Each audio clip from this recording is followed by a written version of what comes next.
Good day, folks. Today we're going to be taking a look at the brand new LumaFusion 2.0. This was just released last week, and the best part is it is a free upgrade to those who already own LumaFusion. There's a lot of really great updates, so in this video we're going to take a look at what's new. So let's just jump right in and take a closer look.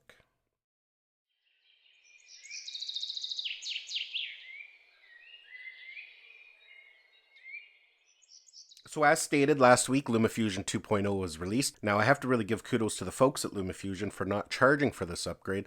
A lot of times when apps like this get upgraded to a version 2 or version 3, they end up charging a new fee. But it is a free upgrade if you already own version 1 of LumaFusion. Now this update is fantastic. There's not a lot of huge new features. I know a lot of us are waiting for stabilization tools and speed ramping and a few things like that. What they've done is basically redesigned it, and I think they've kind of got things ready for some of these new features that are going to be coming up down the road. So let's kind of go over some of the major things that they've changed here. Now, if you're looking for a tutorial for LumaFusion, this isn't so much of a tutorial. I've already made a beginner's guide to version 1. You can go and check it out. I'll put the links down below in the description. There hasn't been that many drastic changes. You'll be able to follow along with it and then come back and watch this video later to see what's new. So I've just got a project opened up here. This is my kind of intro to my channel, and we'll use it for demonstration. So if you're familiar with LumaFusion version 1, you'll notice that it does look quite a bit different right out of the box. They've done a lot of tweaking to the user interface, and they've moved things around. One thing you're going to notice that is missing is the toolbox. Right now they have all the tools that you need down at the bottom, so that is a really welcome addition. Everything is right there ready to go,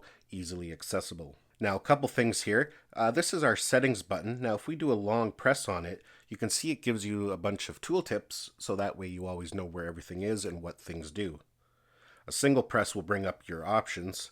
Let's start up here in the preview pane. One of the main things that you're going to notice is different is that you now have a visual representation of your timeline. So everything that's down here is kind of up here in this little tool area. Now this is a small little short project, but if you have a long project that's say like 5 minutes, 10 minutes, 25 minutes, this is an easy way to jump around to different parts of the video. You can actually grab the scrub bar and jump around to anywhere in the video. Like I said, this isn't maybe the best for that demonstration, but as you can see how handy that would be. Before you used to have to shrink down your timeline to kind of see where things are and move around that way, but now you can just grab that scrub bar and move to anywhere in your scene. Now when it comes to doing precision editing and you just need to move a few frames at a time, you can actually just swipe now right on the preview pane. You can see that little graphic comes up there, and what we're doing is moving one frame at a time. You can go in either direction. So that's really handy when you have to get in there and really fine-tune things. The other thing you can do is long press on the play button, and that now brings up a jog wheel. And you can see here I'm moving at 2 frames per second, and as I go up 5, 10, 15, 30. So that's a nice way to kind of fine-tune things as well at whatever speed you need. And as soon as you let go, it goes away. Another thing that's new is the ability to add markers. That can come in really handy if you're working on a large project and you need to go back and kind of fine-tune things later on. For example, maybe at this spot, I'm going to add a marker because I want to adjust the transition. And you can actually add a note. So you can see there's that marker I've added.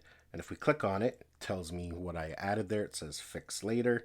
But you can put whatever you want in there, make any kind of note. You can also add color to the markers. So if I click on that button there, you can see how the different colors come up. We can change it to red or whatever color you want. You could have red for audio markers, blue for transition markers, just to keep things organized, especially if you start adding a lot of markers, you'll know what is what. Now, one thing that I do quite a bit is add notes to some of my video tracks, especially for my YouTube channel when I'm doing comparisons. Sometimes I have to make note of what I did, different settings, and that way when I'm coming back to editing, I know exactly what I did. It used to be kind of a pain because when you would click on the preview, you'd have to like go to a different section, but now you can actually click on information here, and it brings up all your information about that particular clip. And that's not only for your timeline, but any of the clips that you have over here. It gives you information about the frames per second, resolution. You can actually click on there, add notes, you can title it. So that works for all your media library and for tracks down in your timeline. So getting to that kind of metadata is so much easier in LumaFusion 2.0. So that's a very welcome update. Another thing we can do here, you can see this tool here. This is your slip editing. For example, I've got this clip here, that's this background clip, and if we click on that, you can see the whole length of the clip, and where it's highlighted is that section that I'm using. But say you want to use a different section, you can actually just grab onto those handles there. It won't adjust the length of it, but just when it comes in and when it comes out. So maybe I want to start it more there, and it would just adjust it accordingly. To adjust our audio properties, we now have the tool there. You can see we can click on it.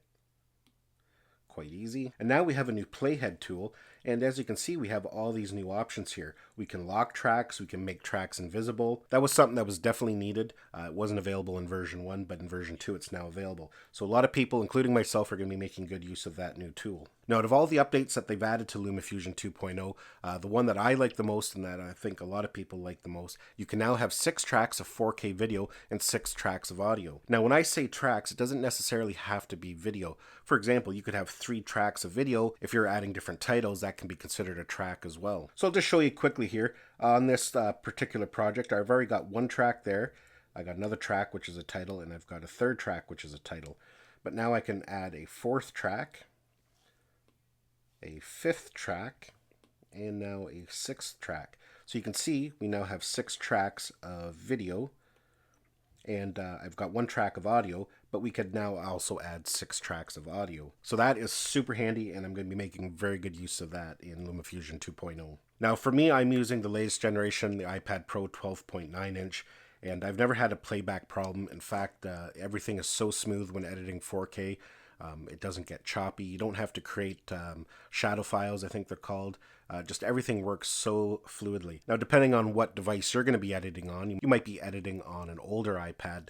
It might get a little choppy. You can actually adjust the playback preferences. If we go to preferences here, under preview, I've got it set at balanced right now, but you could have it as best preview, good, balanced, or fastest. So if you're on an older device, you might want to set it to fastest. And that way, when you're editing multiple tracks of 4K footage, it's a little bit more fluid. There's a few other tweaks and some under the hood stuff, but that's basically it for LumaFusion 2.0. They did an amazing job with version 1, and 2.0 is shaping up to be even better. I can't wait for some of the new features that are coming down the road. Mobile editing isn't like it used to be, even a few years ago. With hardware like the iPad Pro, LumaFusion, you can do some pretty incredible things. I myself am a 100% mobile editor. All my YouTube videos are edited on an iPad in LumaFusion. I do some commercial work for clients. It's all done in LumaFusion. All my personal editing is also done on an iPad in LumaFusion. Things for like Facebook, Instagram on the personal side. So yeah, folks, that's basically what's new in LumaFusion 2.0. Hopefully you enjoyed this video and you found it had value. Don't forget to check out my beginner's guide, like I mentioned, if you're new to mobile editing. I will include the link to it down in the description of this video. Give this video a thumbs up if you enjoyed it. Don't forget to subscribe to my channel so you don't miss any of our upcoming videos, and we'll see you in the next one.